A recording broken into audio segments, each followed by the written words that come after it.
नमस्कार दोस्तों, good morning, Radhe Radhe. तो कैसे हैं दोस्तों आप? आशा करता हूं कि आप स्वस्थ होंगे, मस्त होंगे और निरंतर पढ़ रहे होंगे।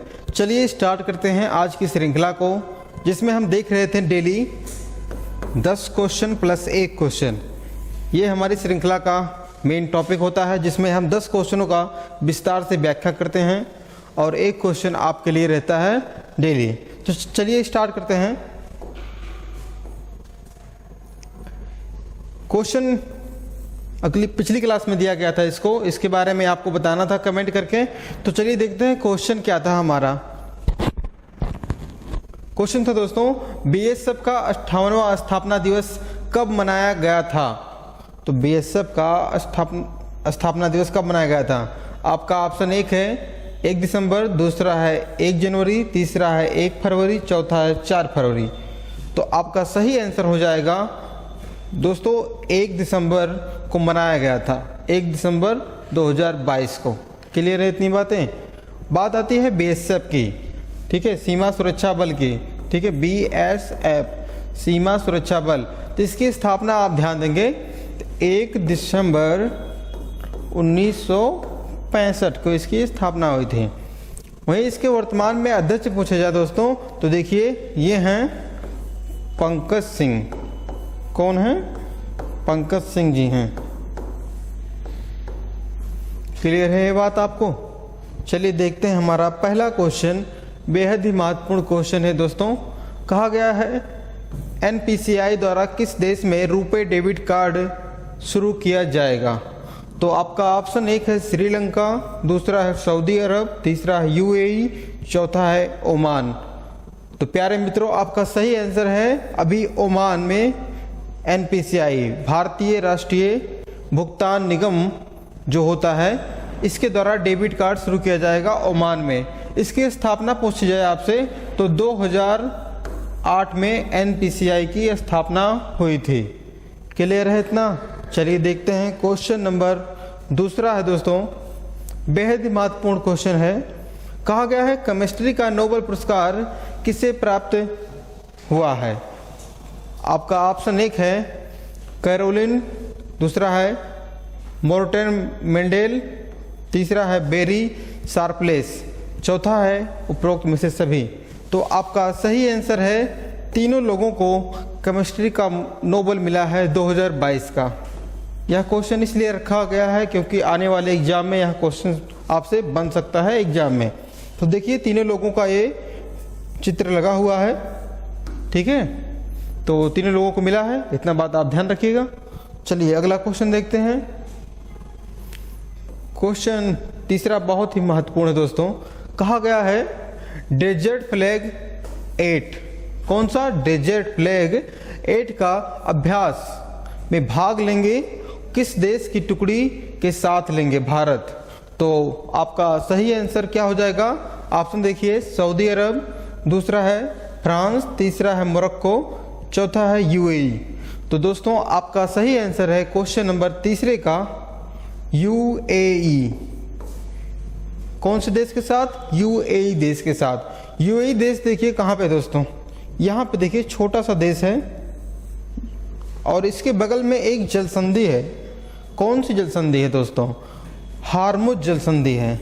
बहुत ही महत्वपूर्ण क्वेश्चन आपसे बनता है, हार्मुज जल संधि कहाँ पर है? तो देखिए यहाँ पे जस्ट नीचे है। क्लियर है? इसके जस्ट बगल में ओमान देश भी है। वहीं अगर से यूएई की राजधानी पूछी है दोस्तों तो क्या है? अबू धाबी है, ठीक है, यूएई की राजधानी। क्लियर है इतनी बात? चलिए देखते हैं इसकी कब से कब तक चलेगा ये दोस्तों। 27 फरवरी से 17 मार्च तक यह युद्ध अभ्यास चलेगा। क्लियर है? और इसमें भाग लेंगे जो भारत के हवाई जेट हैं, जैसे तेजस है, ये सभी जेट इसमें भाग लेंगे। कहाँ पर होगा? यूएई में। क्लियर है इतनी बातें? यूएई के बगल में क्या है? हार्मुज जल संधि है। अगला क्वेश्चन, क्वेश्चन नंबर 4 बेहद ही महत्वपूर्ण दोस्तों है, क्योंकि इसमें कहा गया है फाइनेंशियल एक्शन टास्क फोर्स, जिसे कहा जाता है FATF, ने किस देश की सदस्यता को निलंबित कर दिया है? तो वह देश कौन सा है? आपका ऑप्शन 1 है अमेरिका, दूसरा है इराक, तीसरा है ईरान, चौथा है रूस। तो आपका सही आंसर होगा दोस्तों अभी रूस को, किसको? रूस को अलग कर दिया गया है। देखिए इसकी स्थापना कब हुई थी? 1989 में G7 जो सम्मेलन हुआ था उसी के समय 1989 में FATF की स्थापना हुई थी। इतनी बातें क्लियर हैं। अब देखिए भारत इसका सदस्य कब बना? भारत 2010 में इसका सदस्य बना और इसमें टोटल देश कितने हैं? 39 देश इसके सदस्य हैं, मेंबर हैं। क्यों इसको हटाया गया दोस्तों FATF से? क्योंकि यूक्रेन से जो युद्ध हो रहा है उसके कारण से इसको FATF से हटा दिया गया है। क्लियर है इतनी बातें? क्वेश्चन नंबर 4 में अगर से पूछा जाए तो इसके अध्यक्ष FATF से के अध्यक्ष हैं दोस्तों टी किंग कुमार। ठीक है, टी किंग कुमार जी हैं FATF के अध्यक्ष। इसका मुख्यालय अगर से आपसे पूछा जाता है तो फ्रांस की राजधानी क्या है दोस्तों? पेरिस है। तो वहां पे इसका मुख्यालय है FATF का। क्लियर है इतनी बातें? आगे चलते हैं हम। क्वेश्चन नंबर 5 बहुत ही महत्वपूर्ण क्वेश्चन है। इसमें कहा गया है दोस्तों अंतर्राष्ट्रीय बौद्धिक संपदा इंडेक्स में भारत का रैंक क्या है? तो भारत का रैंक पूछा गया है। आपका ऑप्शन 1 है 40, दूसरा है 50, तीसरा है 52, चौथा है 42। तो यह इंडेक्स बहुत ही महत्वपूर्ण है भारत के लिए। इसमें भारत का रैंक है 42। कितने देशों में दोस्तों? टोटल इसमें 55 देश हैं जिसमें से भारत का स्थान है 42वां। अगर से आपसे पूछा जाए फर्स्ट पर कौन है तो कौन है दोस्तों? USA, संयुक्त राज्य अमेरिका इसमें फर्स्ट पर है अंतर्राष्ट्रीय बौद्धिक संपदा सूचकांक में। क्लियर है? बात आती है अमेरिका के। तो अमेरिका के टोटल कितने राज्य हैं? 50 राज्य हैं। और इसमें अलास्का को कब शामिल किया गया? तो आप ध्यान देंगे 1867 को अलास्का को शामिल कर लिया गया। अलास्का किसका हिस्सा था? USSR का हिस्सा था। क्लियर हुआ? बहुत ही कम रुपए में अमेरिका ने अलास्का को खरीदा था। तो लगभग दोस्तों था मात्र 72 लाख डॉलर में। कितना? मात्र 72 लाख डॉलर में अलास्का को खरीदा था अमेरिका ने। क्लियर हुआ? चलिए आगे देखते हैं हम। क्वेश्चन नंबर 6 है, पूछा है मार्कोनी पुरस्कार 2023 किसने जीता है? बहुत ही महत्वपूर्ण क्वेश्चन है। इसमें कहा गया है आपका ऑप्शन 1 है संजय जिंदल, दूसरा है हरि बालकृष्ण, तीसरा है डॉक्टर महेंद्र मिश्रा, चौथा है वी मधुसूदन नायर। तो आपका सही आंसर है प्यारे मित्रों हरि बालकृष्णन जी को। किसको? हरि बालकृष्णन जी को चुना गया है मार्कोनी पुरस्कार से। बात आती है मार्कोनी पुरस्कार है क्या? मार्कोनी पुरस्कार कंप्यूटर साइंस का है। कंप्यूटर साइंस का सबसे बड़ा पुरस्कार है। कौन सा? मार्कोनी पुरस्कार। तो मार्कोनी पुरस्कार दोस्तों इसमें दिया जाता है 1 लाख US डॉलर। ठीक है, 1 लाख डॉलर दिया जाता है इस पुरस्कार में फर्स्ट प्राइज को। क्लियर हुआ इतनी बातें? और देखिए जो मार्कोनी जी हैं इनके नाम पर पड़ा है। मार्कोनी जी का अगर से नाम अगर से आप ध्यान दें तो रेडियो आप सुनते होंगे पहले, तो उसमें उनका बहुत बड़ा योगदान था। तो इसलिए मार्कोनी जी ने उनके नाम पर यह पुरस्कार दिया गया। वहीं अगर से आपसे पूछा जाए कंप्यूटर के जन्मदाता तो कौन है? चार्ल्स बेबेज हैं। कौन है? चार्ल्स बेबेज हैं। क्लियर हुआ इतनी बातें? क्वेश्चन नंबर 7 देखते हैं। क्वेश्चन नंबर 7 दोस्तों PM मोदी द्वारा बिरसू कन्नड़ दिमदमावा संस्कृत महोत्सव कहाँ पर उद्घाटन किया गया? तो आपका ऑप्शन 1 है मुंबई, दूसरा है खजुराहो, तीसरा है नई दिल्ली, चौथा है रायपुर। तो दोस्तों आपका सही आंसर हो जाएगा अभी नई दिल्ली में भारत के प्रधानमंत्री नरेंद्र मोदी द्वारा इस महोत्सव का शुरुआत किया गया। क्यों मनाया गया? बात यह है कि मनाया क्यों गया? क्योंकि यहाँ पर लिखा है कन्नड़, तो कर्नाटक की संस्कृति को बढ़ावा देने के लिए मोदी जी ने यह प्रोग्राम आयोजित किया। क्लियर है इतनी बातें? चलिए देखते हैं हम अगला क्वेश्चन।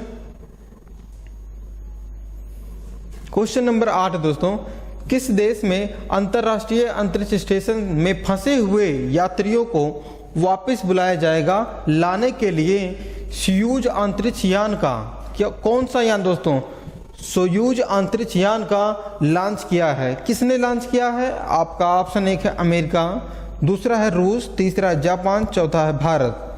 तो आपका सही आंसर हो जाएगा अभी रूस ने अपने जो अंतरिक्ष में फंसे हुए यात्री हैं उनको वापस लाने के लिए यह क्या भेजा है, अंतरिक्ष यान भेजा है। क्लियर हुआ इतनी बातें? चलिए देखते हैं क्वेश्चन नंबर 9 अपना। कर्मचारी राज्य बीमा निगम के महानिर्देशक कौन बने हैं? बेहद ही महत्वपूर्ण क्वेश्चन है। आपका ऑप्शन एक है डॉक्टर राजेंद्र कुमार, दूसरा है अजय भादु, तीसरा है अनीश दयाल सिंह, चौथा है सुनील बर्थवाल। तो आपका सही आंसर है दोस्तों अभी डॉक्टर राजेंद्र कुमार जी को कर्मचारी राज्य बीमा निगम का महानिर्देशक बनाया गया है। अगर से आपसे पूछा जाए कर्मचारी राज्य बीमा निगम का जो स्थापना हुआ था दोस्तों 1948 में इसका अधिनियम आया था। किसका? कर्मचारी राज्य बीमा आयोग का। अगर से बीमा की बात आई तो आप ध्यान देंगे LIC बीमा कंपनी है, सभी लोग जानते होंगे। लेकिन आपका इसकी स्थापना अगर से पूछी जाए तो 1 सितंबर 1956 क्लियर है, इसकी स्थापना हुई थी LIC की। वर्तमान में इसका अगर से पूछा जाए हेडक्वार्टर कहाँ पे है तो कहाँ पे दोस्तों? मुंबई में है। कहाँ पे है? मुंबई में है। अगर से अध्यक्ष पूछा जाए MR कुमार हैं। इतनी बातें आप ध्यान देंगे LIC से, ठीक है। चलिए देखते हैं अगला क्वेश्चन, इस श्रृंखला का हमारा लास्ट क्वेश्चन है। 10 से दोस्तों बेहद ही महत्वपूर्ण क्वेश्चन है, नाम बदलने के ऊपर है। इसमें कहा गया है हाल ही में मुंबई चर्च गेट स्टेशन का नाम बदलकर क्या रखा जाएगा। बेहद ही महत्वपूर्ण क्वेश्चन है। तो आपका ऑप्शन एक है धारावी स्टेशन, दूसरा है संभाजी स्टेशन, तीसरा है CD देशमुख स्टेशन, चौथा है इनमें से कोई नहीं। तो आपका सही आंसर होगा दोस्तों CD Deshmukh station. CD Deshmukh Bharat के एक स्वतंत्रता सेनानी थे, उन्हीं के नाम पर रखा जाएगा इस स्टेशन का नाम चर्च गेट का। तो अगर से बात आती है मुंबई है कहाँ पर, तो मुंबई महाराष्ट्र की राजधानी है। और अगर से महाराष्ट्र की स्थापना अगर से पूछा जाए तो 1 मई 1960, ठीक है, 1 मई 1960। वहीं राज्यपाल की बात कही जाए दोस्तों, अभी नए नए चुने गए हैं रमेश बैस जी हैं। कौन है? रमेश बैस जी हैं। इसी 2023 में इनका सिलेक्ट किया गया था राज्यपाल के लिए महाराष्ट्र के।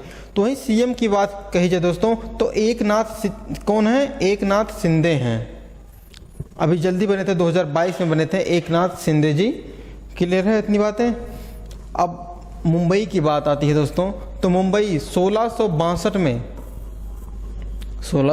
में पुर्तगालियों ने इसको दिया था दहेज में। किसको? इंग्लैंड को।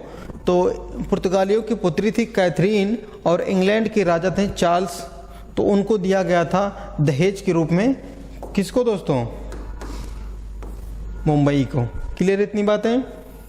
चलिए देखते हैं हमारा आज का ब्रह्मास्त्र।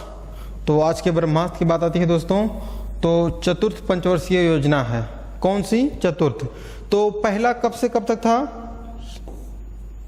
तो 1951 से 56। दूसरा कब होगा? 1956 से 61। तीसरा अगर से पूछा जाए 1961 से 66। तो अब 66 हो गया, लेकिन हमने चौथी पंचवर्षीय योजना के बाद आ गया अपना 69 से 74। क्यों? क्योंकि 3 साल का योजना अवकाश था। कब से कब तक? 1966 से 1969 तक। इसे योजना अवकाश के नाम से जाना जाता है, इस 3 साल के पीरियड को। कितने? 3 साल का ये पीरियड था योजना अवकाश के नाम पर। तो चौथी पंच योजना की बात आती है दोस्तों, कार्यकाल आप ध्यान देंगे 1969 से 74 तक। अध्यक्ष कौन थे उस समय? भारत के प्रधानमंत्री इंदिरा गांधी थी। वहीं उपाध्यक्ष की बात की जाए तो डॉक्टर आर गाडगिल थे। कौन थे? डॉक्टर आर गाडगिल थे। योजना का रुपया कितना लगा था, आकार कितना था? तो 15,902 करोड़ रुपए का ये बजट था और जो लक्ष्य रखा गया था 5.7% और कितना मिला था दोस्तों, 3.3% हमें मिला था। तो मतलब ये भी क्या था, एक असफल योजना रही। क्लियर है? चलिए देखते हैं, हमने जो पढ़ा था उसका रिवीजन करेंगे। क्वेश्चन में कहा गया है राष्ट्रपति द्रौपदी मुर्मू ने 2019, 20 और 21 के कलाकारों को नाटक अकादमी पुरस्कार से सम्मानित किया है। तो कितने लोग हैं? तो सही आंसर था आपका 128 लोगों को यह मिला है संगीत नाटक अकादमी का पुरस्कार, सम्मान। क्लियर है? अगला देखते हैं, उत्तर प्रदेश सरकार ने किसके लिए फाइनेंशियल ईयर 2023-24 के लिए कितने रुपए का बजट पेश किया है? तो कितना था दोस्तों, 6.9 लाख करोड़ रुपए। ठीक है, इतने रुपए का बजट पेश किया था उत्तर प्रदेश सरकार ने।